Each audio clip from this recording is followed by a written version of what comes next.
प्रणतकलितादाय कृष्णपृष्ठाय भूतले श्रीमते भक्तिवेदान्त नामिने नमस्ते सरस्वते देवे गौरवाणी प्रचारिणे निर्विशेष शून्यवादी पाश्चात्य देश तारिणे जय श्री कृष्ण चैतन्य प्रभु नित्यानंद श्री अद्वैता गदाधर श्रीवास आदि गौर भक्त वृंद हरे कृष्णा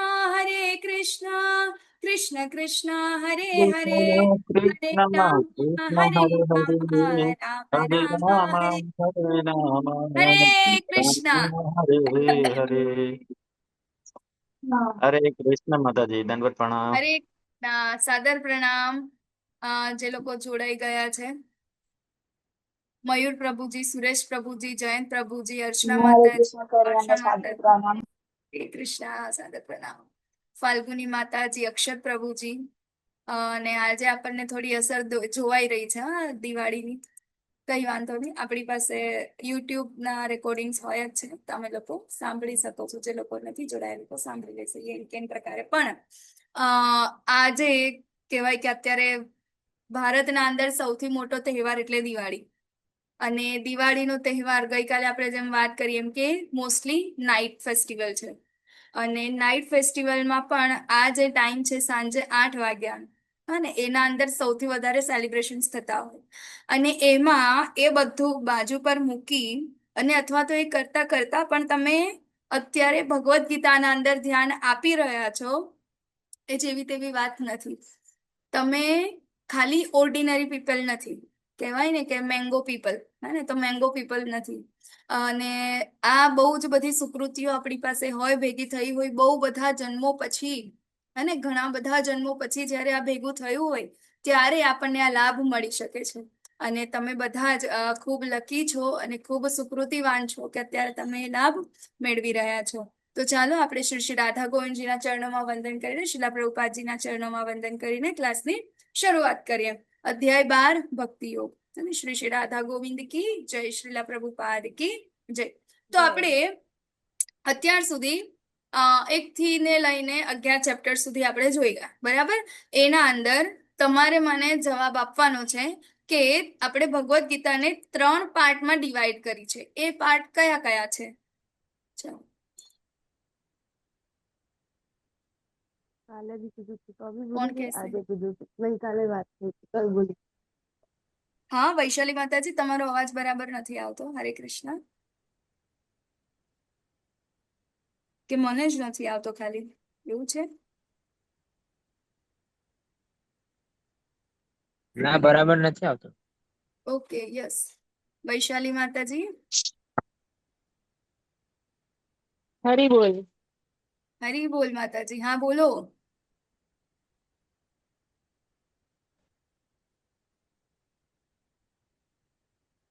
ઓકે, તમે ચેટબોક્સમાં જવાબ આપી શકો છો।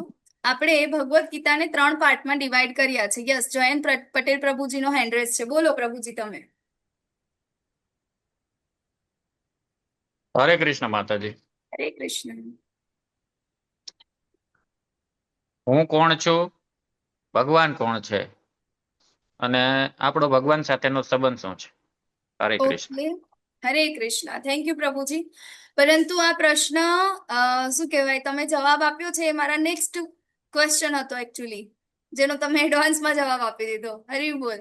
અત્યારે મારો પ્રશ્ન છે એ જે છે, તમે જે આન્સર આપ્યો છે બંધ થઈ ગયું માતાજી, બંધ। ઓકે ઓકે, કર્યું છે, ઓકે, ડન। શેરિંગ પણ નહીં થતું હોય ને?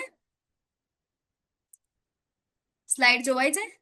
ના માતાજી, શેરિંગ પર ઓકે, થેન્ક યુ। હરે કૃષ્ણ, હરે કૃષ્ણ, કૃષ્ણ કૃષ્ણ હરે। હવે જોવાય છે ને? હા હા માતાજી। જોવે છે, આવી ગયું। ઓકે, વચ્ચે ક્યાંય પણ એવું થાય કે અમારો અવાજ ના આવતો હોય કે એવું કશું હોય તો પ્લીઝ તમે મને જણાવજો, તો આપણે શું કહેવાય થોડું પ્લેસ એડજસ્ટ કરીશું કે એવું કંઈક કરીશું, કારણ કે અત્યારે નેટવર્ક ઇશ્યુઝ તો છે અહીંયા, એટલા માટે। ચાલો, તો આપણે ભગવદ્ ગીતાને 3 પાર્ટના અંદર ડિવાઈડ કર્યા, બરાબર. તો 7મા અધ્યાયથી કૃષ્ણ આપણને ભક્તિ યોગ વિશે સમજાવે છે કે ભગવાન કોણ છે, બરાબર, આપણો એમની સાથેનો સંબંધ શું છે. 9મા ચેપ્ટરમાં આવી ગયું, 7મા ચેપ્ટરમાં એમની બધી શક્તિઓ વિશે આપણને કહી રહ્યા છે, બરાબર. એમ કરતા કરતા આપણે ડિટેલમાં બધી વસ્તુઓ જોઈ અત્યાર સુધી, અને એના અંદર પછી આપણે ગઈકાલે જોયું 10મું અને 11મું ચેપ્ટર, બરાબર. તો એના અંદર ભગવાને કઈ કઈ વસ્તુ છે, એમનો વિરાટ જે સ્વરૂપ છે એ આપણને બતાવ્યું, એનું દર્શન પણ કરાવ્યું, અને ઇનફેક્ટ તો આપણે જોઈએ કે જેટલા પણ દેવી દેવતાઓ છે, પછી આપણે શું કહે દિવ્ય લોક છે કે પછી ભૌતિક લોક છે, બધું જ ક્યાંથી ઉદ્ભવ થાય છે, એ ભગવાનમાંથી ઉદ્ભવ થાય છે. અને લાસ્ટમાં કૃષ્ણ આપણને કહે છે કે આ બધી જ વસ્તુ, બરાબર, કે આપણને લાસ્ટમાં કીધું હતું ગઈકાલે. ચાલો હું તમને એક ક્વેશ્ચન પૂછું કે ગઈકાલે અર્જુનજીને શું કહેવાય થોડો ડર લાગ્યો, બરાબર. એટલા પછી એમને એક રિક્વેસ્ટ કરી કે તમે તમારું મૂળ સ્વરૂપ મને બતાવો, બરાબર. તો એ મૂળ સ્વરૂપ કયું હતું ભગવાનનું મૂળ સ્વરૂપ કયું છે? દ્વિભુજ શ્યામ સુંદર. યસ, દ્વિભુજ શ્યામ સુંદર. હરી બોલ. દ્વિભુજ શ્યામ સુંદર મુરલી મનોહર, જે ભગવાનનું જે સ્વરૂપ છે, જેને જોવા માટે, જેના દર્શન માટે દેવતાઓ પણ લાલાયિત છે, એમને પણ શું થાય છે, આ બહુ ડિફિકલ્ટ છે, આ દર્શન કરવા ભગવાનના બહુ ડિફિકલ્ટ છે, બરાબર. તો ભગવાન અહીંયા ગાડી એ જ આપણને કહી રહ્યા છે કે આ જે સ્વરૂપ છે કે જેના માટે દેવતાઓ લાલાયિત છે, એ માત્ર ને માત્ર ખાલી મારી ભક્તિ દ્વારા તને પ્રાપ્ત થઈ શકે છે, ને બહુ ઇઝીલી પ્રાપ્ત થઈ શકે છે. અને હવે વિચારો, આપણે આગળ જોયું 6થા ચેપ્ટરના અંદર શું જોયું હતું? આપણે યોગા લેડર જોયા હતા, બરાબર. એના અંદર શું હતું? કર્મયોગ હતું, જ્ઞાન યોગ હતું, ધ્યાન યોગ હતું, અને એના પછી ભક્તિ યોગ આવતું હતું. તો અહીં આગળ આપણને ગઈકાલે કૃષ્ણએ શું કીધું કે ભાઈ ભક્તિ યોગના અંદર કે આ જેટલા યોગના અંદર તું આગળ વધીશ ને, તો અલ્ટિમેટલી તારે ક્યાં આવવાનું છે? મારી પાસે જ આવવાનું છે, બરાબર. તો હવે આપણે શું કર્યું? આપણે લિફ્ટ પકડી, આપણે દાદરા ચડ્યા નહીં. અને તો આપણે લિફ્ટ પકડીશું તો ભગવાનનું જે આ સ્વરૂપ છે, આટલી મહેનત કરવા પછી જે મળે છે, એ આપણને બહુ ઇઝીલી મળી જશે, હે ને. તો હવે આજના ચેપ્ટરના અંદર કે જેનું નામ છે ભક્તિ યોગ, કે આ બધી જ વસ્તુને ભેગી કરીને આપણા અંદર કેવા લક્ષણો છે, આપણે કેવા લક્ષણો ભક્તોના છે, હજી આપણા અંદર નથી, તો આપણે શું ડેવલપ કરવાનું છે, બરાબર, કે જેનાથી આપણે કૃષ્ણને પ્રાપ્ત કરી શકીએ, બરાબર. અલગ અલગ ભગવાનને જાણવાના 3 પાસા વિશે જાણીશું, પછી અલગ અલગ પદ્ધતિઓથી આપણે ભગવાનને જાણી શકીએ કે નહીં, એ આપણે જાણીશું. અને એના પછી આપણાને ક્વેશ્ચન થાય, શું ક્વેશ્ચન થાય કે અત્યાર સુધી આપણને કૃષ્ણએ કીધું છે કે ભાઈ તું મારી ભક્તિ કર, મારું ધ્યાન કર, તો શું કહેવાય, તું મને પ્રાપ્ત કરીશ, બરાબર. તો અહીંયા ગાડી આપણને એવો ક્વેશ્ચન થાય કે શું આ બધું હોતું હશે? આ ભક્તિ અને એ પણ આજના જમાનામાં આપણે મોડર્ન વ્યક્તિઓ, હે ને, આપણે કહીએ કે ભાઈ આવું હોતું હશે, તો અહીંયા ગાડી કૃષ્ણ આપણને આજે એનો સચોટ આન્સર આપે છે. કેમ? કારણ કે અર્જુનજી અહીંયા ગાડી એક પ્રશ્ન પૂછે છે આપણા થકી. શું પ્રશ્ન પૂછે છે અર્જુનજી એમને? કે આ બંનેમાંથી કયું વધારે સારું છે, બરાબર ને. એના પહેલા આપણે એક ઉદાહરણ જોઈએ, બરાબર. ઉદાહરણ એટલે કે આ 2 બાળકો છે, અને 2 બાળકો માતાના ગર્ભમાં છે, બરાબર. હજી સુધી એ જન્મ્યા નથી, એ બાળકો માતાના ગર્ભમાં છે, જેમ ટ્વિન્સ થાય છે ને, બરાબર. તો આ બંને માતાના ઘરમાં ટ્વિન્સ છે, માતાના ગર્ભના અંદર, બરાબર. ત્યારે એક બાળક છે એ આસ્તિક છે, અને એક બાળક છે એ નાસ્તિક છે, બરાબર. હવે આપણે જોઈએ તો એક બાળક જે છે એ શું કહે છે કે હું જન્મવાની રાહ જોઈ શકતો નથી, મને આપણી માતાને મળવું છે, બરાબર. એ કેવો છે? આસ્તિક છે, માને છે કે હા ભાઈ મારી માતા છે. અને બીજો જે છે એ શું કે છે? ઓ તમે તો અંધશ્રદ્ધાળુ છો, કોઈ જન્મ નથી, આપણે આ અંધકારમય દુનિયામાં રહીએ છીએ અને પછી આપણે મરી જઈએ છીએ, આ બધું માનો, બરાબર. 4 દિવસની ચાંદની પછી અંદર, એટલે કે જીના હે 4 દિવસ, હે ને, કે આપણે શું કહેવાય, આપણે આ જે કઈ પણ લાઈફ છે 4 દિવસનું જીવન છે, 4 દિવસ મન મૂકીને માણી લો, એના પછી બીજું કાંઈ છે જ નથી, મરી જ જવાનું છે, બરાબર. તો જે કાંઈ પણ છે બધું અહીંયા જ છે, એના પછી બીજું કાંઈ છે જ નહીં, એવું આ વ્યક્તિ કહી રહ્યો છે. એક આજે બીજું બાળક છે એ કહી રહ્યો છે, બરાબર. હવે તમે જસ્ટ રિલેટ કરજો, બરાબર ને. હવે બીજું કે છે પણ ના ભાઈ, આપણને આપણી માતા પ્રેમ કરે છે, આ બધાનો અંત ન હોઈ શકે, હે ને. જેને ખબર છે કે હા આપણી માતા છે. અને બીજો કે છે કોણ માં? શું તમે આ માતાને જોઈ છે? શું કોઈએ એને જોઈ છે? મારી કોઈ માતા નથી, અને તને પણ નથી, તે ક્યાં છે? ચાલ કે મને બતાય, મને ચાલ બતાય ક્યાં છે માતા આપણી, અને એવું કે છે પેલો. ત્યારે આપણને હવે આની સાથે આપણે રિલેટ કરી શકીએ ને, કે આપણે પણ જ્યારે માતાના ગર્ભમાં હતા ત્યારે આપણને પણ કાંઈ જ નહોતું જાય, પરંતુ આપણો બર્થ થયો ને, આપણે બહાર આવ્યા ને, બરાબર. તો આપણને આપણી માતા દેખાઈ ને, આપણી માતાથી આપણને પ્રેમ પ્રાપ્ત થયો ને, આપણે ચાલતા ફરતા થયા ને, આપણી ઇન્દ્રિયો જે છે એ પણ શું કહેવાય કામ લાગીને, એ પણ કામ કરવા લાગી ને, બરાબર. પરંતુ એવી જ રીતે અત્યારે આ ભૌતિક જગતના અંદર આપણે એવી રીતે રહી રહ્યા છે કે આપણને એવો વિશ્વાસ બેસી ગયો છે કે ભગવાનને એવી કોઈ વસ્તુ જ નથી. અત્યાર સુધી કૃષ્ણએ આપણને કહી દીધું કે આ બધું જ મારી અંદર સમાયેલું છે, બરાબર. આ બધું જ મારા દ્વારા ચાલી રહ્યું છે, પરંતુ આપણને એમાં શ્રદ્ધા નથી. દેટ મીન્સ કે આપણને આપણી માતામાં શ્રદ્ધા નથી, કે મને મારી માતા પ્રેમ કરતી નથી, હું આ અંધકારમય દુનિયામાં, કે આ દુનિયા જે મને અત્યારે જોવાય છે બસ એ જ છે, બીજું કાંઈ છે જ નહીં. આપણે એ ભ્રમના અંદર જીવી રહ્યા છે, જેવી રીતે આ બીજું બાળક જીવી રહ્યું છે, બરાબર. બટ રિયાલિટી આપણને ખબર છે કે ભાઈ આ બાળક છે 9 મહિના પછી એની ડિલિવરી થશે, બહાર નીકળશે, એની માતાને મળશે, પ્રેમ પ્રાપ્ત કરશે, એના જીવનના વિકાસશીલ તબક્કા છે એને પણ પસાર કરશે, હે ને, આપણે જોયેલું છે. તો એની સાથે આપણે પોતાની જાતને રિલેટ કરવાનું છે કે આપણે પણ ભગવાનના ગર્ભના અંદર રહેલા છીએ.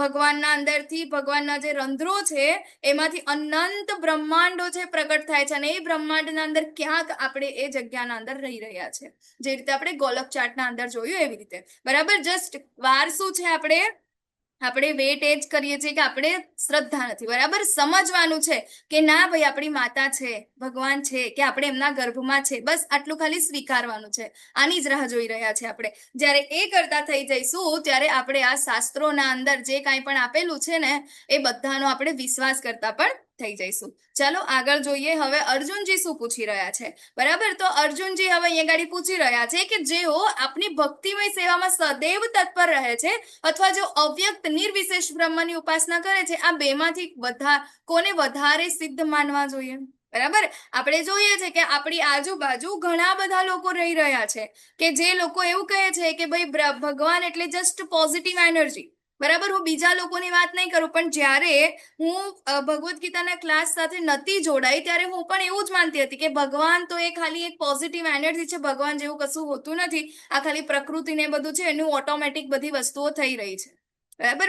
પરંતુ એ કોના જેવું હતું, ગર્ભમાં રહેલા પેલા નાસ્તિક બાળક જેવું, હે ને. એ આપણું કેવું છે, જ્ઞાન એકદમ અપૂર્ણ જ્ઞાન છે, એટલે આપણને એ વસ્તુની ખબર નથી પડતી. ત્યારે અર્જુનજી એ ગાડી પૂછે છે કે એવા બી લોકો છે કે જે લોકો તમારા નિર્વિશેષ પાસાની પણ પૂજા કરે છે, એવું માને છે કે ભગવાન તો નિરાકાર છે, જેમનો કોઈ સાકાર સ્વરૂપ નથી. તો એ લોકો અને આ જે ભક્તિમય સેવા કરે છે એ બંનેમાંથી વધારે શ્રેષ્ઠ કોને છે, વધારે પૂર્ણ કોને માનવા, બરાબર. ત્યારે આપણે અહીંયા ગાડી 3 સ્ટેજીસ, ભગવાનને જાણવા માટેના 3 સ્ટેજીસ છે જે અત્યારે આપણને શું કહેવાય જયંત પટેલ પ્રભુજીએ આપણને આન્સર આપ્યો, બરાબર, કે બ્રહ્મ, પરમાત્મા અને ભગવાન, બરાબર. તો અહીંયા ગાડી આપણે જોઈએ કે જે લોકો બ્રહ્મને માને છે ને કે ભગવાન પોઝિટિવ એનર્જી છે, તો એ લોકો પણ શું થશે, થોડા ધીરે ધીરે એક જન્મ, બીજો જન્મ, ત્રીજો જન્મ, એવા ઘણા બધા જન્મ પછી ક્યાંક તો અહીંયા ગાડી તો આવશે જ ને, બરાબર, પરમાત્મા સુધી આવશે કે ના ભાઈ બધાના હૃદયમાં ભગવાન રહેલા છે ને એ બધું ચલાવે છે. પછી ઘણા વર્ષો વીતી જશે, ઘણા જન્મો વીતી જશે, એના પછી એને એવું ભાન થશે કે ના, કૃષ્ણ એ સાક્ષાત સાકાર સ્વરૂપ છે, બરાબર ને. તો અલ્ટિમેટલી આ લોકો પણ શું કરે છે, એ કૃષ્ણની જ સેવા કરે છે. કેવી રીતે, તો જે લાઈટ જે છે, બરાબર, આ જે બ્રહ્મ છે, તો એ ક્યાંથી નીકળેલું છે, તો આ ભગવાનના આજુબાજુથી જ આપણને નીકળેલી જે આ જે લાઈટ છે એ એને જોવાય છે, અને એને શું માની લે છે કે ભગવાન એ ખાલી બ્રહ્મ છે, બરાબર. આપણે ગઈકાલે અર્જુનજી શું કહેતા હતા કે ભગવાનનું જે તેજ છે કેવું છે, હજારો સૂર્યોને તમે ભેગા કરો તો પણ જે આ ભગવાનનું જે તેજ છે ને તો પણ કદાચ એની સરખામણીમાં આવી શકે, હે. તો વિચારો આ તેજ સાક્ષાત ભગવાનનું જ્યારે હશે ત્યારે કેટલું હશે. આપણે ગોલોક ચાર્ટના અંદર જોયું હતું, જ્યારે ભગવાનનું ભગવત ધામ, વૈકુંઠ ધામ એ બધું જ આવી જાય છે ને એના પછી આપણે જોયું હતું કે બધું જ શું કહેવાય, બ્રહ્મ જ્યોતિ, બરાબર. તો એ બ્રહ્મ જ્યોતિ છે, કેટલું બધું છે. તો વિચારો કે તમે ત્યાં આગળ એન્ટર થાઓ તો આપણે ખાલી એવું માનીએ કે આ ભગવાને ખાલી બ્રહ્મ જ્યોતિ છે, તો આપણે ભૂલા પડી જાય ને, કારણ કે બહુ બધો લાંબી જગ્યાએ ઘણો બધો બહોળા પ્રમાણમાં એટલો પ્રકાશ ફેલાયેલો છે, અને આપણે જ્યારે એના અંદર એન્ટર થઈશું ત્યારે આપણે 100% શું થઈ જઈશું, ભૂલા પડી જઈશું, બરાબર ને?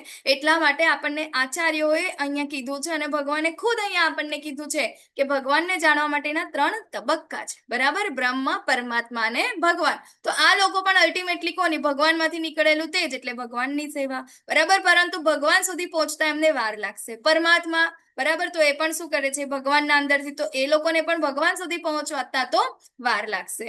બરાબર? તો આપણે જોઈએ કે આ કલયુગના અંદર અને અલગ અલગ 4 આપણા શું કહેવાય યુગ છે. તો એ યુગના અંદર દરેકના પોતપોતાના યુગ ધર્મ છે. સતયુગના અંદર શું હતું? ધ્યાન, કારણ કે લોકોનું આયુષ્ય લાખો વર્ષોનું હતું. બરાબર? બીજું ત્રેતા યુગના અંદર શું હતું? તો એ બધું યજ્ઞ ને એવું બધું કરતા હતા. બરાબર? કારણ કે બધી વસ્તુઓ શુદ્ધ મળતી હતી. અને ગાયનું ઘી છે, ગાયનું છાણ છે, બરાબર, પછી જે અમુક શુદ્ધ વનસ્પતિના જે લાકડા છે, હે ને, ચંદનના કે આ તે બધી જ વસ્તુ શુદ્ધ મળતી હતી. અને અત્યારે આપણને એ બધી વસ્તુ મળતી નથી. તો અત્યારે આપણે જે યજ્ઞ કરીએ છીએ એ બેનિફિશિયલ તો છે, બટ શું કહેવાય, જેવી રીતે શાસ્ત્રમાં વર્ણવ્યું છે એ પ્રકારેનું નહીં, કારણ કે આપણે કલયુગમાં છે અને યુગ ધર્મ છે ત્રેતા યુગનો છે. પછી દ્વાપરના અંદર શું છે? તો દ્વાપરના અંદર શું છે? તો ભગવાનની શું કહે, ડીટી વર્શિપ છે. બરાબર? અને આપણે કલયુગના અંદર શું છે? તો એ છે હરેર નામ. બરાબર? હરેર નામ, હરેર નામ, હરેર નામ એવ કેવલમ. બરાબર? ખાલી ને ખાલી નામ લેવાનું છે. કારણ કે આપણું મન હજી કેવું છે? બહુ ચંચળ છે.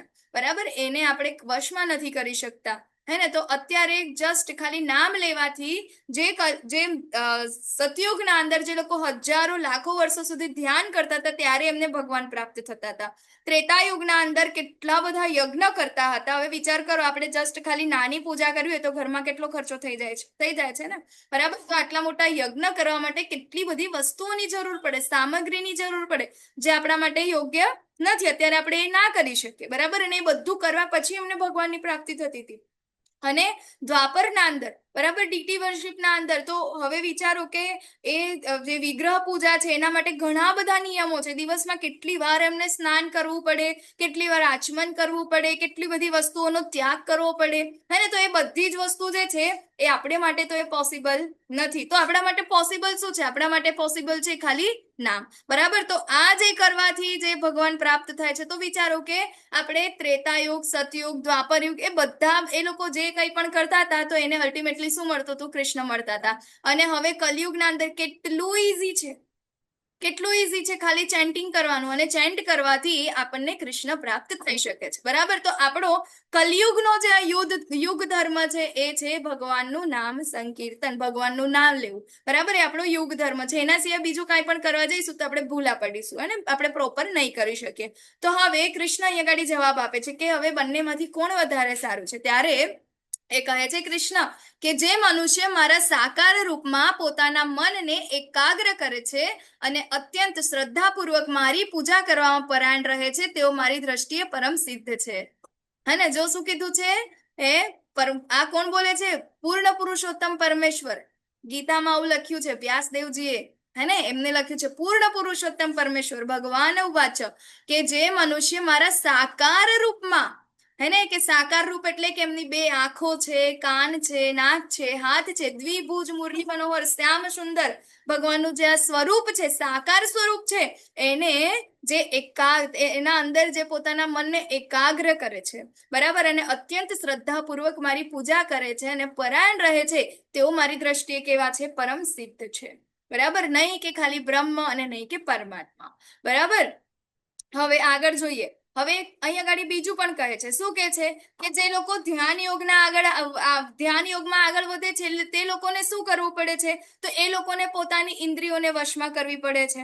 બરાબર? અંતે ભગવાનને પ્રાપ્ત તો કરે છે. કૃષ્ણ અહીંયા આગળ કહે છે કે જે લોકો ઇન્દ્રિયોને વશ કરીને તથા સૌ પ્રત્યે સંભાવ રાખીને પરમ સત્યની નિરાકાર કલ્પનાથી અંતર્ગત તે અવ્યક્તની પૂર્ણ રીતે પૂજા કરે છે, જે ઇન્દ્રિયોની અનુભૂતિથી પરે છે અને સર્વવ્યાપી છે, અકલ્પનીય છે, અપરિવર્તનીય છે, અચલ છે, ધ્રુવ છે, તેઓ સર્વના કલ્યાણમાં પરોવાયેલા રહીને અંતે મને પ્રાપ્ત કરે છે. બરાબર? તો શું કરે કે શું કહે, કોઈ પણ જગ્યાએ ધ્યાન કરવા જતા રહે, હજારો વર્ષો સુધી ચલો ધ્યાન કરે, પછી ધ્યાન કરે અને એના અંદર બધી પોતાની જે ઇન્દ્રિયો છે એને શું કરે છે? પોતાના કંટ્રોલમાં કરે. એટલે કે નહીં સાંભળવું, નહીં ખાવું, નહીં જોવું, હે ને? આ બધી વસ્તુઓ જસ્ટ વિચારો, પણ જેટલી પણ આપણી ઇન્દ્રિયો છે એ બધાને તમારે બંધ કરી દેવાની છે, એના વિશે કંઈ જ કરવાનું નથી. એટલે પૂર્ણ પોતાની આત્મા ઉપર ધ્યાન કરે. એ જ્યારે આત્મા ઉપર ધ્યાન કરે ત્યારે એને જ્ઞાન થાય કે ના, બધાના અંદર પરમાત્મા છે ને બધાને સમાન દ્રષ્ટિથી જોવે છે. બરાબર? તો અને આ બધું કર્યા પછી એ ભગવાન સુધી પહોંચી શકે છે. શું આપણે એ કરી શકીએ છીએ? આમાંથી જો કોઈ એ કરી શકતું હોય તો બહુ સારી વસ્તુ છે, પણ આપણે બધા કલિયુગના માણસો છે. બરાબર? અને કલિયુગના અંદર આ પોસિબલ જ નથી. કોઈ ખાલી એવું કહી દે કે તમારે એક દિવસ એકાદશી કરવાની છે ને એકાદશી નિર્જળા કરવાની છે, બરાબર, એ જ દિવસે સૌથી વધારે પાણીની તરસ લાગે, નહીં? એવું જ થાય ને બધાની સાથે, હે ને? તો આપણને આપણી ઇન્દ્રિયો ઉપર કંટ્રોલ કરવો એક દિવસ માટે પણ બહુ ડિફિકલ્ટ થાય છે. તો આ તો વર્ષોના વર્ષો સુધી, હે ને, લાઈફો નીકળી જાય આના અંદર, બરાબર, ત્યારે એ લોકો અંતે ભગવાનને પ્રાપ્ત કરે છે. બરાબર? પછી શું કહે છે આગળ કે જે મનુષ્યોના મન પરમેશ્વરના અવ્યક્ત નિરાકાર સ્વરૂપ પ્રત્યે આસક્ત હોય છે તેમને માટે પ્રગતિ કરવાનું અત્યંત કષ્ટપ્રદ છે. એવું અહીંયા આગળ જાતે ભગવાન કૃષ્ણ કહી રહ્યા છે કે જે લોકો આ રસ્તે આગળ વધે છે ને, નિરાકાર સ્વરૂપના અંદર ધ્યાન કરે છે ઓમ ઓમ કરીને, બરાબર, એને શું કરે છે કે ભાઈ ભગવાને જસ્ટ પોઝિટિવ એનર્જી છે, આપણે એના અંદર એન્ટર થવાનું છે. બરાબર? હરે કૃષ્ણ. મારો અવાજ આવી રહ્યો છે? હરે કૃષ્ણ. હરે કૃષ્ણ.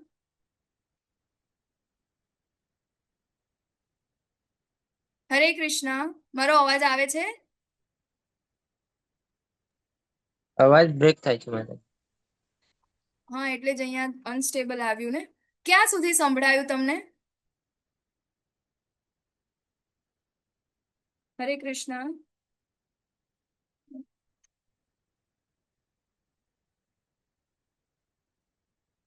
બંધ થઈ ગયું રેકોર્ડિંગ. ચાલો. Hare Krishna. Sorry for interruption, network issues આવી રહ્યા છે અહીંયા આજે.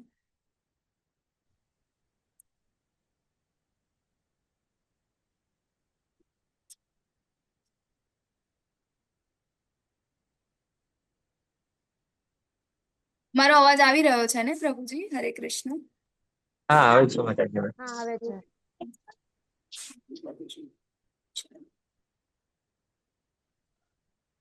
Yes. તો તમે છેલ્લે ક્યાં સુધી સાંભળ્યું છે?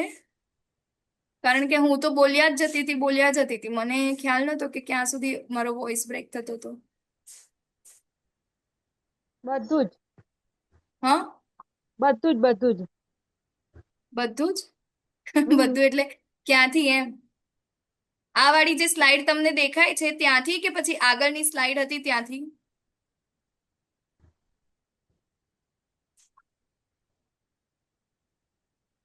પહેલેથી નહીં સંભળાયું? હરે કૃષ્ણ.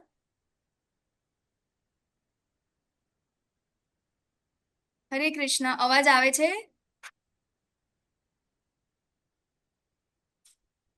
હા માતાજી, આવે છે. હા, તો મને કોઈ જણાવશો કે ક્યાં સુધી આપણો ક્લિયર વોઇસ આવતો હતો? કોઈને યાદ છે? ઉપવાસની વાત ચાલતી હતી. ઉપવાસ તમે કરી શકો ને, જળ વિનાનો, નિર્જળા, હા, ઓકે. એ એટલે હું બધું કરી શકું. હરી બોલ. અને આપણા માટે જે કરે છે એના માટે બહુ સારી વાત સહેલું છે. છે. અહીંયા એક દિવસ માટેની વાત નથી. શું કહે, ખાલી એક એક્ઝામ્પલ હતું, હે ને? એક હા, બસ દિવસ એની જ માટેની વાત વાત છે. નથી. જે લોકો બસ ત્યાં સ્ટાર્ટ સુધી કરે છે પહોંચો. ને, ફર્સ્ટ નિર્જળા જેને કરી હશે ને એને ખબર હશે પાણીની વેલ્યુ, હે ને? પહેલી નિર્જળા જ્યારે ખરી હોય છે ને એને. તો એ જસ્ટ એક્ઝામ્પલ હતું કે આપણે આપણી ઇન્દ્રિયોને કંટ્રોલ કરવું બહુ ડિફિકલ્ટ છે ને. રોજ ખાલી ને ખાલી શું કહેવાય, ઘણા બધા એવા જે ધ્યાની હોય ને જે લોકો, તો ત્યાં આગળ ખાલી શું કહે, ખાધા પીધા વગર ખાલી પત્તા ખાય, ખાલી ફૂલ ખાય. એના પછી ધ્રુવ મહારાજનું આપણે જોયું હતું, બરાબર ને? તો એ શું છે ત્યાં આગળ કે આપણા માટે બહુ ડિફિકલ્ટ છે અને આપણે એ વસ્તુ ના કરી શકીએ. આપણને રોજ ખાલી કોઈ એવું કે તમારે, સલાડ ખાવાનું છે. હા, હરે કૃષ્ણ, કોઈ આપણને એવું કે તમારે રોજ રાઈસ ખાવાનો છે મીઠા વીઠા વગરનો, બરાબર, અને પણ ખાલી આટલો જ ખાવાનો છે, આટલી ક્વોન્ટિટીના અંદર દિવસના અંદર એક જ વાર, બરાબર, અંદર કઈ જ નાખેલું નહીં હોય, અને તમારે આખી કેટલા 10 વર્ષો સુધી તમારે એ ખાવાનું છે, તો આપણા માટે તો બહુ ડિફિકલ્ટ છે. અને 10 વર્ષો પછી ચાલો આ તો એટલું કે છે, એના પછી તમારે એને બંધ કરી દેવાનું છે, તો કેટલું ડિફિકલ્ટ છે આપણા માટે, હે ને? તો એ રસ્તા ઉપર આપણને ભગવાનને પ્રાપ્ત કરવા જાય તો આપણે આ તો કેટલા જન્મો નીકળી જાય, હે ને? તો અહીંયા ગાડી કૃષ્ણ આપણને એ જ કહી રહ્યા છે. શું કહે છે? કે જે મનુષ્યના મન પરમેશ્વરના અવ્યક્ત નિરાકાર સ્વરૂપ પ્રત્યે આસક્ત હોય છે તેમને માટે પ્રગતિ કરવાનું કેવું છે? અત્યંત કષ્ટપ્રદ હોય છે. અને દેહધારીઓ માટે તે ક્ષેત્રમાં પ્રગતિ સાધવી એ હંમેશા દુષ્કર છે. આવું હું નથી કહેતું, આવું ભગવાન કૃષ્ણ કહી રહ્યા છે કે જેમને આ બધાનું સર્જન કર્યું છે. તો હવે એમના બાળકો છે તો એમને જ ખબર હશે ને કે મારા બાળકો કેવા છે. તો એટલે કહી રહ્યા છે કે આ બધી વસ્તુ જે છે એમના માટે કેવી છે? કષ્ટપ્રદ છે. તો એના માટે ઈઝી શું છે? બરાબર, તો ઈઝી છે અહીંયા ગાડી આપણને કહી રહ્યા છે કે જે મનુષ્યો પોતાના સર્વ કર્મ મારામાં અર્પિત કરીને તથા અવિચળ ભાવે ભક્તિ કરતા રહીને મારી સેવામાં લાગેલા રહી પોતાના મનને મારામાં સ્થિર કરે છે, તે નિરંતર મારું ધ્યાન કરે છે, તેના માટે હે પાર્થ હું જન્મ મરણ રૂપી સાગરમાંથી તત્કાળ શું કરે છે? ઉદ્ધાર કરનારો થાઉં છું. બરાબર, શું કહે છે? તેસામ અહમ સમુદ્ધરતા મૃત્યુ સંસાર સાગરાત, હે ને? કે જે મારા સાકાર સ્વરૂપમાં, બરાબર, જેના પોતાના કર્મ જે છે મને અર્પણ કરે છે, પોતાના કર્મના ફળ મને અર્પણ કરે છે, અવિચળ ભાવે મારી ભક્તિ કરે છે. ભક્તિ કોની થાય? જેનું સાકાર સ્વરૂપ છે એની ભક્તિ થાય, બરાબર. અને આ કરવાથી આપણે ભગવાન અહીંયા ગાડી કહી રહ્યા છે કે તેને હું તત્કાળ તત્ક્ષણ શું કરે છે? આપણા ઉદ્ધાર કરનારો થાઉં છું. હવે જો અહીંયા ગાડી આપણા જેવા જ કોઈક છે, બરાબર, એ કે છે કે yes I will go to the mountains and focus on the Brahma, બરાબર. અહીંયા ગાડી બ્રહ્મની વાત થઈ રહી છે, બરાબર, એનર્જી. પછી કે છે ઓ ઇટ્સ ટુ કોલ્ડ, અને અહીંયા ગાડી મારાથી ના થાય. પછી કે છે ફરીથી સોકે I will go to the desert and focus on the Brahma, બરાબર. પછી કે છે ડેઝર્ટ ના અંદર ઓ ઇટ્સ ટુ હોટ, અને પછી કે છે કે okay I will go to the forest and focus on the Brahma, બરાબર. પછી ફોરેસ્ટમાં આવે છે તો શું ડર લાગે છે ને? ઓ વોટ ઇફ ટાઈગર અટેક્સ મી? હા, પછી આપણાને તો કુંફુ બી નથી આવડતું, કઈ નથી આવડતું, બરાબર. તો જ્યાં જાઓ છો ત્યાં આગાડી બધી જ જગ્યાએ આપણને ક્યાંક ને ક્યાંક જંગલમાં જાઓ, ડેઝર્ટમાં જાઓ કે માઉન્ટેન્સમાં જાઓ, તમને ત્યાં આગળ પ્રોબ્લેમ્સ તો થવાના છે, બરાબર. તો શું કરવું જોઈએ? તો જ્યાં છે ત્યાં જ શું કરવાનું છે? What can I do in this Kalyug? શું કરી શકું હું? હરે કૃષ્ણ કૃષ્ણ કૃષ્ણ હરે હરે, હરે રામ રામ રામ હરે હરે. કેમ? કારણ કે હરેર નામ એવ કેવલમ, બરાબર. કલૌ વનાસ્તિ વનાસ્તે વનાસ્તેર ગતિરન્યથા, કે એના સિવાય બીજો કોઈ રસ્તો નથી, કોઈ રસ્તો નથી, કોઈ રસ્તો નથી. નો અધર વે, બરાબર, accept the chanting of the Holi name હરે કૃષ્ણ કૃષ્ણ કૃષ્ણ હરે હરે, હરે રામ રામ રામ હરે હરે, કે જે આપણે ડેલી કરી રહ્યા છે, બરાબર. અને આ કરવાથી કૃષ્ણ કહે છે એને હું તત્ક્ષણ ઉદ્ધાર કરનારો થાઉં છું. યસ, હરે કૃષ્ણ. મારો અવાજ આવે છે? મને અહીંયા ફરીથી અનસ્ટેબલ બતાવે છે નેટવર્ક. હરે કૃષ્ણ. આવે છે માતાજી. Okay, thank you. બ્રેક થાય છે માતાજી. બહુ અવાજ બ્રેક થાય છે. હરે કૃષ્ણ. ના માતાજી. ઓકે, ચાલો. ના હવે માતાજી. અહીંયા આગળ કૃષ્ણ આપણને આગળ કહી રહ્યા છે, થેન્ક યુ, કે એવા મારામાં ચિત્તને સ્થિર કર અને મારામાં જ તારી સમગ્ર બુદ્ધિને પરોવી દે, એ રીતે તું સદા મારામાં નિવાસ કરીશ એમાં સંદેહ નથી, બરાબર. એટલે કૃષ્ણ આપણને વારંવાર કહી રહ્યા છે કે મારા સાકાર સ્વરૂપમાં મારી ભક્તિ કર, ચેન્ટિંગ કર, બરાબર. અને હવે આગળ કહી રહ્યા છે કે જો તું તારા મનને મારા અંદર સ્થિર ના કરી શકે ને તો તું શું કરી શકે છે, બરાબર. તો એ અલગ અલગ સ્ટેપ આપણને આપી રહ્યા છે, બરાબર. કારણ કે આપણા મન તો કેવું છે? એ બહુ ચંચળ છે, બરાબર. જો તું તારા મનને નહીં લગાવી શકે ને તો તું એક કામ કર કે જે આ ભક્તિની જેટલી આ ગતિવિધિઓ છે ને એની સાધના છે ને, તો સાધના ભક્તિ કર. સાધના ભક્તિ એટલે કે શું? ભક્તિ યોગના જે આ વિધિ વિધાનો છે, કયા કયા? તો એ છે શ્રવણમ, કીર્તનમ, બરાબર. એ બધું તારે કરવાનું છે. સવારે મંગલા, તો જો આપણા ઇસ્કોનના અંદર કેટલો સારો સ્કેડ્યુલ બનાવેલો છે, બરાબર. સવારે મંગલા કરે એટલે પછી શું કરે છે ત્યાં આગળ? પછી ભાગવતમનું લેક્ચર હોય, ભગવદ્ ગીતાનું લેક્ચર હોય, કીર્તન કરે છે, ચેન્ટિંગ કરે છે 2 કલાક, બરાબર. ભોગ ધરાવે છે, એના પછી બુક ડિસ્ટ્રીબ્યુશન માટે નીકળે છે, કેટલું બધું આ કરે છે. તો તું એ ના કર, તારા મનને એ ના કરી શકતો હોય તો એવું કામ કર, તારી ઇન્દ્રિયોને લગાડ કે જે શું કહે સેન્ટરના અંદર હું હોઉં, બરાબર. તને જે ગમે છે એવું કર, પરંતુ સેન્ટરમાં કોણ છે? હું છું, બરાબર છે. તું એવું પણ નથી કરી શકતો, મંદિરમાં નથી જઈ શકતો, સવારે મંગલામાં નથી ઉઠી શકતો, કઈ નથી કરી શકતો, ઇટ્સ ઓકે. તો શું કરે કે તું આ બધું ના કરી શકે તો તું મારા માટે કર્મ કરવાનો પ્રયત્ન કર, બરાબર, મારા માટે કામ કરવાનો પ્રયત્ન કર. જો એક વ્યક્તિ છે અહીંયા આગળ ટેમ્પલના અંદર, ટેમ્પલ બિલ્ડ થાય છે, ત્યાં આગળ આ સેવા આપી રહ્યા છે. તો આમાંથી એવું થશે કે ભાઈ મને તો આ કામ આવડતું નથી, તો આપણે કેવી રીતે કામ કરી શકીએ, બરાબર? કારણ કે અહીં કૃષ્ણ કહે છે કે જો તું મારા માટે કર્મ કરીશ ને તો પણ તું કેવો થઈશ? તું પૂર્ણ અવસ્થાને પ્રાપ્ત કરીશ, બરાબર? તો આપણે જે કાંઈ પણ કરીએ છીએ, જે કાંઈ કર્મ કરીએ છીએ, તો આપણે એને ટેમ્પલ ના નિર્માણ માટે, બરાબર, બુક ડિસ્ટ્રીબ્યુશન માટે, બીજા બધાને શું કહેવાય, ભક્ત બનાવવા માટે, બીજા બધાની સામે ભગવદ્ ગીતા પહોંચાડવા માટે, ભગવદ્ ગીતાનું જ્ઞાન પહોંચાડવા માટે પણ આપણે એ રીતે મદદ કરી શકીએ છીએ. આર્થિક રીતે પણ મદદ કરી શકીએ છીએ, બરાબર. તમે ફિઝિકલી પણ જઈને સેવા કરી શકો છો, કઈ પણ રીતે આપણે કરી શકીએ છીએ, બરાબર. તો આપણે કહીએ કે આ એક એક્ઝામ્પલ છે આ કલયુગનું, બરાબર. આલ્ફર્ડ ફોર્ડ કે જે માયાપુરનું અત્યારે એશિયાનું નહીં, વર્લ્ડનું સૌથી લાર્જેસ્ટ ટેમ્પલ જે બનવા જઈ રહ્યું છે, બરાબર, ઓલમોસ્ટ બની ગયું છે. એક વિંગ જે નરસિંહા વિંગ છે એનું તો ઇનોગ્રેશન બી થઈ ગયું છે લાસ્ટ યર, બરાબર. તો એ જે છે સૌથી મોટું ટેમ્પલ, વિચારો, હિન્દુ ધર્મનું આ મોટું સનાતનનું જે આ ધર્મ છે, ધર્મનું જે આ ટેમ્પલ છે વર્લ્ડનું મોટું, એ આપણા વેસ્ટ બંગાળના અંદર માયાપુરના અંદર આવેલું છે કે જ્યાં ચૈતન્ય મહાપ્રભુનું જન્મસ્થાન છે, બરાબર. અને એને બિલ્ડ કરવાના અંદર સૌથી મોટો જે હરણફાળો હોય એ કોનો છે? આલ્ફર્ડ ફોર્ડ, જે ફોર્ડ કંપનીના માલિક છે. ફોર્ડ કંપની તમને ખબર જ હશે, બરાબર. ફોર્ડ કંપનીની જે કાર્સ આવે છે, બરાબર, 4 વ્હીલર્સ છે, તો આ એના માલિક છે આલ્ફર્ડ ફોર્ડ, બરાબર. અને ઇનિશિયેશન પછીનું નામ છે એમનું અંબરીશ દાસ, બરાબર. તો એ કોણ છે? તો આ TOVP, temple of Vedic planetarium, એનું જે આ નામ છે, ત્યાં આપણું આ જે મોટું ટેમ્પલ બને છે માયાપુરના અંદર, તો સૌથી મોટો જે છે હરણફાળો આમનો છે. સૌથી વધારે ડોનેશન એમને ત્યાં આગળ આપ્યું છે, ઘણા બધા લોકો આપે છે, એમને ત્યાં આગળ સૌથી વધારે આપેલું છે, બરાબર. તો આપણે પણ આપણું જે પોતાનું ઇસ્કોન મેંગલુરુનું જે આ ટેમ્પલ છે, બરાબર, એ પણ હું તમને લાસ્ટમાં સ્લાઇડ બતાવીશ. અત્યારે આપણે આગળ જઈએ, બરાબર. એના અંદર પણ તમે કંઈક ને કંઈક રીતે સેવા આપી શકો છો, બરાબર. તો જો તમારાથી એ પણ ના થાય, બરાબર, તો શું કરી શકાય કે તું મારી આ ભાવનામાં રહીને કર્મ કરવા અસમર્થ હોય તો તું પોતાના સર્વ કર્મોના ફળોનો ત્યાગ કરીને કર્મ કરવાનો તથા આત્મસ્થિત કરવાનો પ્રયત્ન કર, બરાબર. કે આપણાથી આ બી નથી થતું, ડોનેશન નથી થતું, ઇટ્સ ઓકે. આપણી પાસે શું કહેવાય, દર વખતે દર મહિનાની પહેલા સોમવારે આપણા ક્લાસ સ્ટાર્ટ થાય છે, બરાબર. આપણે એવું કરી શકીએ કે આપણા થકી બીજા 4 વ્યક્તિ જે છે આ ભગવદ્ ગીતાનું જ્ઞાન પ્રાપ્ત કરી શકે, બરાબર. કારણ કે 18મા ચેપ્ટરના અંદર આવશે, ભગવાન જાતે કહેશે કે મને સૌથી વધારે પ્રિય એ છે કે જે મારા નામનો પ્રચાર કરી રહ્યો છે, બરાબર. કારણ કે કળિયુગના અંદર સૌથી ઇમ્પોર્ટન્ટ વસ્તુ આ જ છે.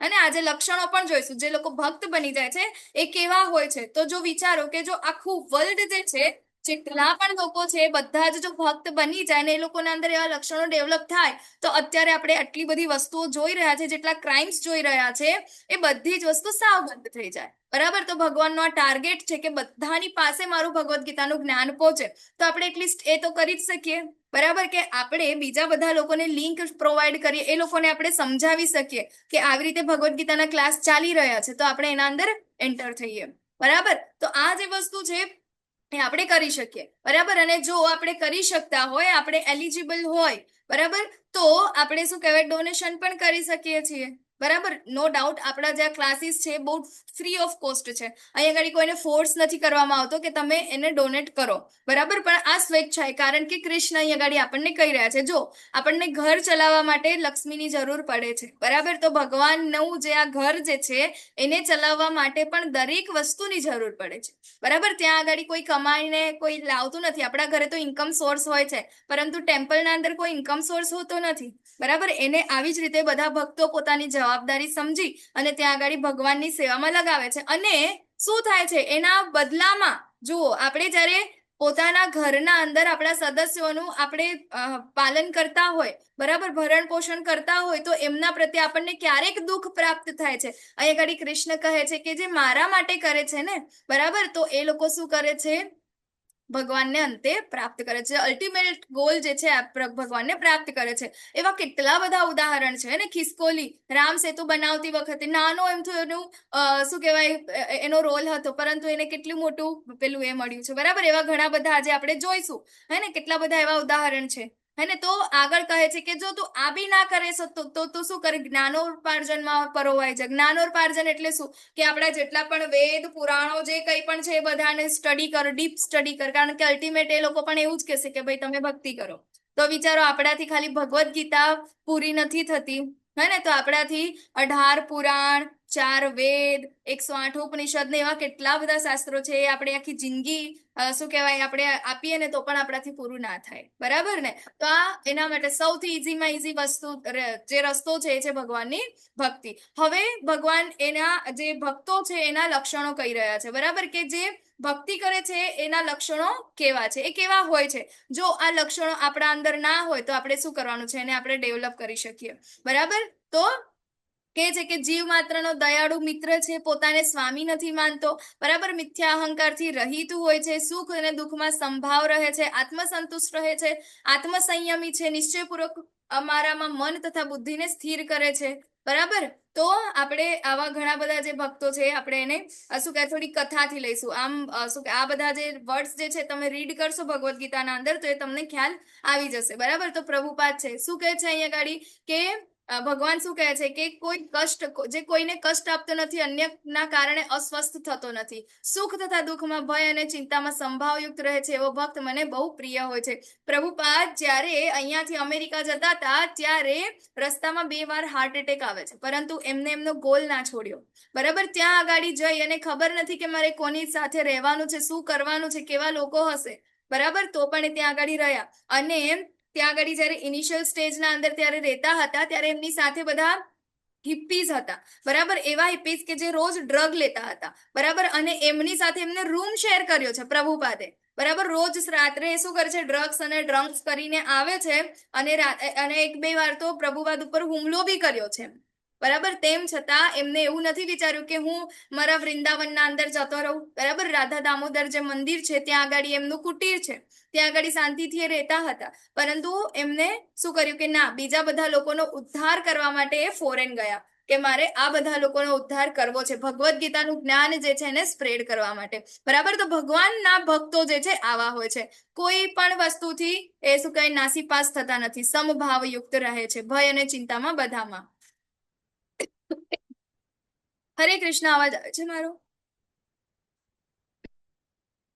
હરે કૃષ્ણ. વચ્ચે બ્રેક થયો અત્યારે ક્લિયર છે, આવે છે. ઓકે. તો અહીં આગળ જો આપણને બિલ્વમંગલ ઠાકુર પણ અહીંયા જોવાય છે, એ પણ ભગવાનના ભક્ત છે, બરાબર. એ જ્યારે મૃત્યુના સમયે શું કહે આંખે અંધ થઈ જાય છે, એમની આગળ બહુ મોટી સ્ટોરી છે, આપણે આગળના ચેપ્ટર્સના અંદર કદાચ લઈશું, બરાબર. તો આંખો એમની નથી હોતી, આંખો એ પોતે જ શું કરે છે, પીનથી ફોડી નાખે છે, કારણ કે એમ કે છે કે આ આંખોના દ્વારા હું મારે ભગવાનના અંદર કોન્સન્ટ્રેટ નથી કરી શકતો, બીજી બધી વસ્તુ જોવામાં. તો રોજ ભગવાનના શું કરે છે, રોજ ભગવાનના ગીતો ભજનો ગાય છે, ભગવાન જાતે એને સાંભળવા આવે છે, બરાબર. અને એકવાર તો ભગવાન એમને શું કહે કે દ્રષ્ટિ આપી, બરાબર, જોવા માટે. તો શું કહે છે કે એકવાર જો એને દ્રષ્ટિ આપી પછી કહે છે કે ભગવાન તમે આ પાછી લઈ લો. કેમ? તો કે તમને જોયા પછી બીજું કઈ જોવા લાયક જ નથી. પછી એમની પાસે એકવાર મુક્તિ પણ આવે છે, વિચારો, મુક્તિ. આપણે જેના માટે ઈચ્છા રાખીએ છીએ ને મુક્તિ, એ મુક્તિને કે છે કે ના, મારે મુક્તિની બી ઈચ્છા નથી, બસ એકવાર મને મારા કૃષ્ણના દર્શન થઈ ગયા ને પછી મને કંઈ જોઈતું નથી, હું બસ આવી જ રીતે એમની સેવા કરીશ, બરાબર, ભલે ગમે તેટલા જન્મ આપે.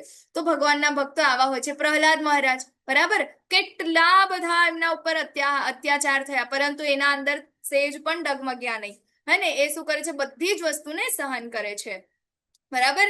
પછી આ છે અમરીશ મહારાજ. અમરીશ મહારાજ એક રાજા છે, બરાબર. અને એમના ત્યાં એક શું કહે અંગિરા ઋષિ આવે છે, બરાબર. તો દુર્વાસા ઋષિ આવે છે અને શું એકાદશીનું વ્રત હોય છે, અને પછી એમને કહે છે કે ભાઈ રાજા, આપણે છે ને જે આ એકાદશીનું પારણ છે ને સાથે કરીશું, કારણ કે ઘણા બધા તમે એકાદશી કરતા હશો તો ખ્યાલ હશે કે એકાદશીનું વ્રત કર્યું હોય તો એકાદશીના જે પારણનો ટાઈમ હોય એ વખતે તમારે એકાદશીના વ્રતને સમાપ્ત કરવાનું હોય. જો તમે પારણનો સમય ચૂકી ગયા તો બીજા દિવસે પણ તમારે એકાદશી કન્ટિન્યુ કરવી પડે, બરાબર. તો એકાદશી પારણનું ખૂબ મહત્વ છે. તો હવે આ જે દુર્વાસા ઋષિ છે એ તો શું કરતા હતા, એમના અ, એના માટે જ આવ્યા હતા, બરાબર, કે એમની પરીક્ષા લેવા માટે.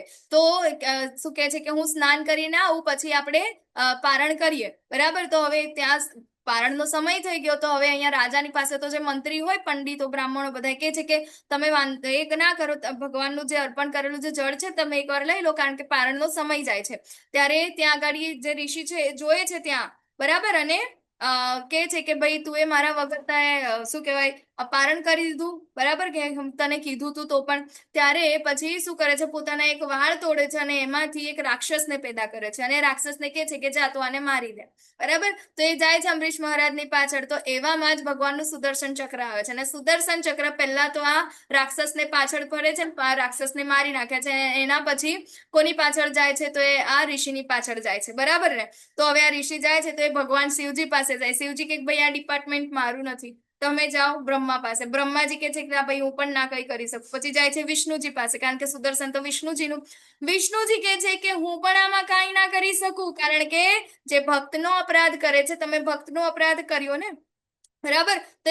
તો તમે એની પાસે જ જાઓ, એ જ આને રોકી શકશે, બાકી એ શક્તિ મારામાં બી નથી કે સુદર્શનને હું રોકી શકું. અને એના પછી જયારે અમરીશ મહારાજ પાસે જયારે જાય છે, બરાબર, ત્યારે શું કહે અમરીશ મહારાજ શું કરે બોલો. હવે વિચારો, એને મારવા માટે જે રાક્ષસને પેદા કર્યો હતો, અને હવે એના જ પ્રાણોની ભીખ જે છે એ વ્યક્તિ પાસે માંગી રહ્યો છે. આપણા જેવા હોય તો આપણે તો ખુશ થઈ, જોયું મેં કીધું તું ને મારો તો ભગવાન છે, મારો બદલો તો મારો ભગવાન લેશે જ, આપણે એવું કરીએ ને. પરંતુ અહીંયા ગાડી અમરીશ મહારાજ શું કરે છે, અમરીશ મહારાજ ભગવાનને પ્રાર્થના કરે છે. શું કરે છે કે હે પ્રભુ, મેં તમારી આજ સુધી જે કાંઈ પણ સેવા કરી હોય ને, બરાબર, અને એ સેવાના અંદર મારી નાની અમથી બી જે કાંઈ બી સેવા કરી હોય ને બધું ફળ તમે આમને આપી દો, અને આમને જીવનદાન આપી દો. વિચારો, એમની બધી જેટલી પણ ભક્તિ છે એ ભક્તિનું ફળ એમને જીવનદાન માટે, એવા વ્યક્તિના જીવનદાન માટે કે જે વ્યક્તિ એમના જ પ્રાણ લેવા માટે તત્પર હતા. તો ભગવાનના ભક્ત આવા હોય છે કે જે મિત્ર અને શત્રુના માટે કેવા હોય છે, સમાન હોય છે, બરાબર. તો એ મિત્ર સાથે જેવો વ્યવહાર કરે છે, શત્રુ સાથે પણ એવો જ વ્યવહાર કરે છે, બરાબર, સમભાવ હોય છે, બરાબર. પછી આપણે જોઈએ છે સુદામા, બરાબર. તો સુદામા પણ આપણે જોઈએ કે ભલે ગમે તેટલા ગરીબ હતા, હે ને, તો શું કરે છે, ભગવાનની પાસે આવે છે. અને જ્યારે ભગવાનની પાસે આવે છે ને, ત્યારે ભગવાન એમને પોતાના આસન ઉપર બેસાડે છે, પોતાના હાથેથી એમના પગ ધોવે છે, પગ પખારે છે, સારા વસ્ત્રો આપે છે, બરાબર. પછી જે તાંદુલ લઈને આવ્યા છે, હે ને, તો અહીંયા ગાડી હવે પેલા સુદામા છે તો એ તો પોતે શું કરે છે કે ભાઈ આટલા મોટા મહેલના રાજા, હે કૃષ્ણ, અને આટલા આમથા તાંદુલ એમ કરીને શરમ ના મારી એમ છુપાવે છે. ત્યારે કૃષ્ણ કે છે લાય લાય બતાય, તો આ બાજુ શું છુપાવે છે, શું મોકલ્યું છે મારા ભાભીએ મારા માટે, બતાય મત, કારણ કે મને તારી આદત ખબર છે. આપણે જયારે સ્કૂલમાં ભણતા હતા, ગુરુકુળમાં હતા, ત્યારે બી તો એવું જ કરતો હતો, મારા ભાગનું તો બધું લઈ લેતો તો મને બતાય, ચાલ શું છે તારી પાસે, એમ કરીને જયારે જૂઠવી લે છે એમની પાસેથી, બરાબર. અને તાંદુલ એક મુઠ્ઠી ખાય છે, ત્યાં તો શું થાય છે, આખા જે લક્ષ્મી જે દેવી છે, બરાબર, ત્યાં એમનું જે સુદામાનું જે ઘર છે ત્યાં આગળ બધું જ કેવું થઈ જાય છે, મહેલો થઈ જાય છે, અને બધું એકદમ રેલમ છેલમ થઈ જાય છે. ત્યાં બીજી મુઠ્ઠી ખાય છે, ત્યાં આગળ તો એમના ઘરે જે કંઈ પણ દાસીઓ છે, સુદામાની પત્ની છે, એમનું પણ સ્વરૂપ કેવું થઈ જાય છે, બરાબર, સાક્ષાત લક્ષ્મી જેવું. હવે ત્રીજી મુઠ્ઠી ખાવા જાય છે, ત્યાં આગળ એમને રૂકમણીજી રોકી લે છે, સાક્ષાત જે લક્ષ્મી છે રૂકમણીજી, બરાબર, રોકી લે છે, પ્રભુ અમારા માટે બી રાખો થોડું, બરાબર. હવે એવું કે હરે કૃષ્ણ, અવાજ બ્રેક થાય છે મારો, હરે કૃષ્ણ, અવાજ આવે છે? હા માતાજી, જય શ્રી ઓકે ઓકે, હા હા ને. માતાજી આવે છે. તો હા હા આવે છે આવે છે. Thank you. તો હવે લક્ષ્મીજી કે છે કે રૂકમણીજી કે છે કે ભાઈ આ ત્રીજું મુઠ્ઠી ખાશે ને તો કે અમને ત્યાં આગળ શું કહેવાય દાસીઓ તરીકે ત્યાં એમના ત્યાં કામ કરવા મોકલી દેશે, બરાબર. એટલે ત્યાંથી લઈ લે છે, બરાબર. તો એવા છે આપણા આ ભગવાન, બરાબર ને. એમના ભક્તો પણ કેવા છે, એવા છે કે ભલે એમની પાસે કાંઈ જ નથી, ભગવાનની પાસે જ્યારે આવે છે ત્યારે એમને કંઈ જ લેવાની ઈચ્છા નથી ધરાવતા, બરાબર, ખાલી ભગવાનની ભક્તિ કરવી છે, ભગવાનના દર્શન કરવા છે, બરાબર. તો ભગવાન કહે છે કે જે મને જ પોતાનું સર્વોપરી ધ્યેય માનીને શ્રદ્ધાપૂર્વક પૂર્ણ રીતે મારામાં પરાયણ રહે છે, તેવા ભક્તો મને અતિશય પ્રિય હોય છે, બરાબર. એનું એકમાત્ર લક્ષ્ય હોય ભક્તનું શું, કે જે ભગવાનની સેવા જોઈએ છે ને આપણે, બરાબર. તો અહીંયા આગળ આપણે હનુમાનજી અને રામજી, હનુમાનજીનું બીજું કોઈ લક્ષ્ય હતું ભગવાનની સેવા સિવાય? બીજું કાંઈ જ નતું. અને સૌથી વધારે પ્રિય કોણ છે એમને? હનુમાનજી, બરાબર. રામજીને શું કે છે, તુમ મમ સમ, કોના જેવા ભાઈ છે? પ્રિય ભરત સમ ભાઈ, બરાબર. તો કે છે કે તું મારા ભરત જેવો પ્રિય મારો ભાઈ છે, બરાબર. અને કેવું સરસ રીતે ભગવાન એમને હક કરે છે, બરાબર. અને બીજું અહીંયા જો નરસિંહ મહાદેવ પ્રહલાદ મહારાજને કેટલું સરસ આલિંગન કરે છે. તો ભગવાન પણ આપણે જ્યારે ગોલોક વૃંદાવન ધામ જઈશું ત્યારે ભગવાન પણ આપણને આવી રીતે આલિંગન કરશે. આપણી રાહ જોઈ રહ્યા છે કે આપણને ક્યારે આલિંગન કરી શકે. કારણ આપણું એક જ છે કે આપણે એમના અંદર શ્રદ્ધા નથી ધરાવતા, બરાબર. જો અહીં આગળ વિલ સ્મિથને ઓળખો છો બધા, હોલીવુડનો એક્ટર છે, બરાબર. તો એ ભગવદ્ ગીતા વાંચ્યા પછી શું કહે છે કે I have started reading Bhagavad Gita, Arjun inside me has started awakening. બરાબર. જ્યારે એને ભગવદ્ ગીતા વાંચવાનું સ્ટાર્ટ કર્યું ને તો એના અંદરનો જે અર્જુન જે છે ને એ જાગવા લાગ્યો, બરાબર. તો અહીં આગળ જ્યાં જ્યાં અર્જુન છે ત્યાં ત્યાં તમે પોતાનું નામ રાખો, હે ને, કારણ કે અર્જુન એટલે આપણે પોતે જ છે, બરાબર. એ આપણને કહી રહ્યા છે. તો શું કરવું જોઈએ આપણે? શ્રવણમ, કીર્તનમ અને સ્મરણમ, બરાબર. ભગવાન વિશે સાંભળવું, ભગવાનના ગ્લોરીઝ જે છે એને આપણે ગાવું, બરાબર. કીર્તન એટલે અત્યારે આપણે જે વાતો કરી રહ્યા છે એ પણ કીર્તન છે. ભગવાનના વિશે આપણે જે બીજાને કહી રહ્યા છે એ પણ કીર્તન છે. આપણે ચેન્ટિંગ કરી રહ્યા છે એ પણ શું છે? કીર્તન છે. અને બીજું છે સ્મરણ, કે ભગવાનને યાદ રાખો, બરાબર.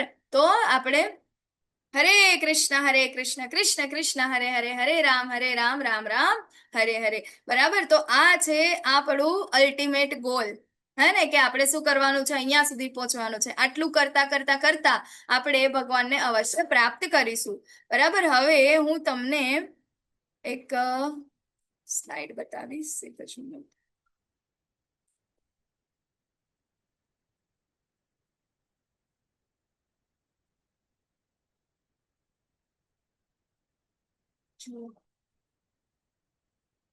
દેખાય છે? હરે કૃષ્ણ. આ ન્યૂ સ્લાઇડ જોવાય છે? ના ના માતાજી, ક્લિયર નથી નથી દેખાતી? આવતી. હા, દેખાય છે પણ ઓપન નહીં થઈ દેખાય છે પણ ક્લિયર નથી આવતી. એવું એક મિનિટ.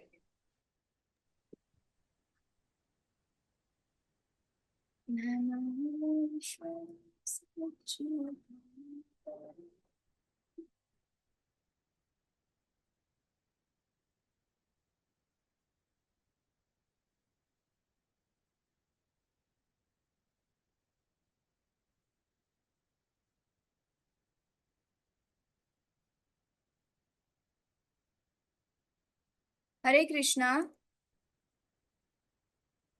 હરે કૃષ્ણ. હા, એક જ મિનિટ.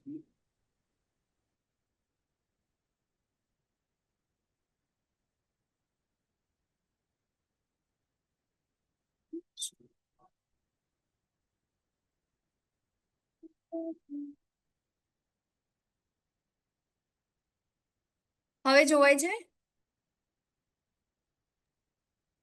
હા હરે માતાજી. ઓકે. જો તો આપણું આ ઇસ્કોન બેંગ્લોર, બરાબર, એનું ટેમ્પલ છે. અત્યારે આવું છે, હે, હજી ઘણા બધા કાર્ય બાકી છે, હે.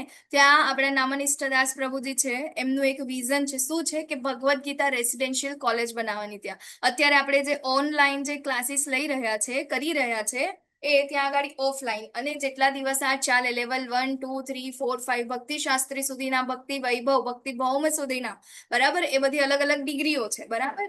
તો શાસ્ત્રની તો એ કરવા માટે અહીંયા ગાડી શું કરવા છે? એમનું એક મિશન છે, ત્યાં આગળ કરે બધા.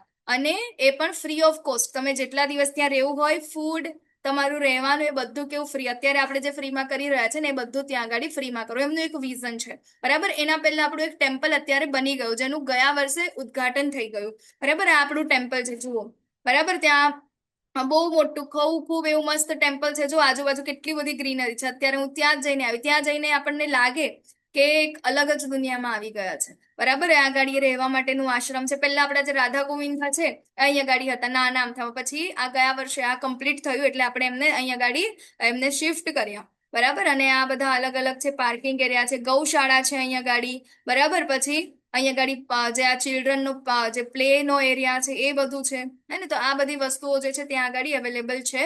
અને આ જે છે, અને જે રેસિડેન્શિયલ કોલેજ જે અત્યારે આટલું બની ચૂક્યું છે, બરાબર. હવે આગળ વધશે. ગૌશાળા છે, ખૂબ સરસ. ગૌ માતાની સેવા ત્યાં થાય છે. અને અન્નદાન, અત્યારે આપણે કોઈ ટેમ્પલમાં જઈએ બરાબર, તો પ્રસાદ એવું કહીએ ને આપણે, હે ને, તો પ્રસાદ આપણને કેટલો આટલો મળે. અને બીજું કે વીકમાં એકવાર મળતો હોય કોઈ એક જગ્યાએ બરાબર, અથવા તો કોઈ ફેસ્ટિવલના અંદર મળતો હોય. પરંતુ તમે જ્યારે ઇસ્કોન બેંગલુરુ જશો, તમને એવરી ડે બરાબર, બધા જ દિવસ, સવારે જાઓ, બપોરે જાઓ કે સાંજે જાઓ, તમે જ્યારે જાઓ ત્યારે તમને ફ્રી ઓફ કોસ્ટ ત્યાં પ્રસાદમ મળશે, ફૂલ પ્લેટ. કોઈ પણ દુનિયાનું કોઈ બી વ્યક્તિ ત્યાં જાય, તમે ત્યાંથી ભૂખ્યા નથી આવી જતા કોઈ પણ દિવસ. એવરી ડે બધા માટે ફ્રી ઓફ કોસ્ટ ત્યાં આગાડી ભોજન જે છે, પ્રસાદ જે છે ત્યાં આગાડી બને છે બરાબર. તો આપણા જે છે ઓનલાઈન જે ગીતાના ક્લાસીસ છે, તો તમે બધાને આ વસ્તુ તમે મોકલી શકો છો, શેર કરી શકો છો તમારા સોશિયલ મીડિયા પ્લેટફોર્મ ઉપર બરાબર. પછી આ બધી જે વસ્તુઓ ચાલે છે હે ને, તો એના બધા માટે આપણને લક્ષ્મીની સેવાની જરૂર પડે છે બરાબર. તો આ લક્ષ્મી સેવાની જરૂર આપણને પડે છે, તો જો તમને ઈચ્છા હોય તો તમે કરી શકો છો. બાકી એવું નથી કે ભાઈ તમે, આપણે આ ક્લાસ ચાલે છે એટલે અમે તમને એવું કહીએ છીએ કે ભાઈ તમારે શું કહેવાય ડોનેશન કરવું જોઈએ, એવું નથી બરાબર. આપણા ક્લાસીસ જે ફ્રી ઓફ કોસ્ટ છે, આપણે કરી શકતા હોય તો કરવાનું છે. બાકી એક વસ્તુ તો આપણે અવશ્ય કરી શકીએ કે આપણે બીજા લોકોને ભગવદ્ ગીતાનું જ્ઞાન આપવા માટે આપણે બોલાવી શકીએ બરાબર. ફ્રી ઓફ કોસ્ટ છે, એના અંદર કોઈ એક રૂપિયો પણ લાગતો નથી. અને એ શું છે, આપણે એ રીતે, આપણને કૃષ્ણએ આજે કહ્યું કે આપણે એ રીતે એના અંદર મદદ કરી શકીએ છીએ બરાબર. વાંછા કલ્પતરુભ્યશ્ચ કૃપા સિંધુભ્ય એવ ચ પતિતાનાં પાવનેભ્યો વૈષ્ણવેભ્યો નમો નમઃ. અનંત કોટિ વૈષ્ણવ વૃંદ કી જય. શ્રીલા પ્રભુપાદ કી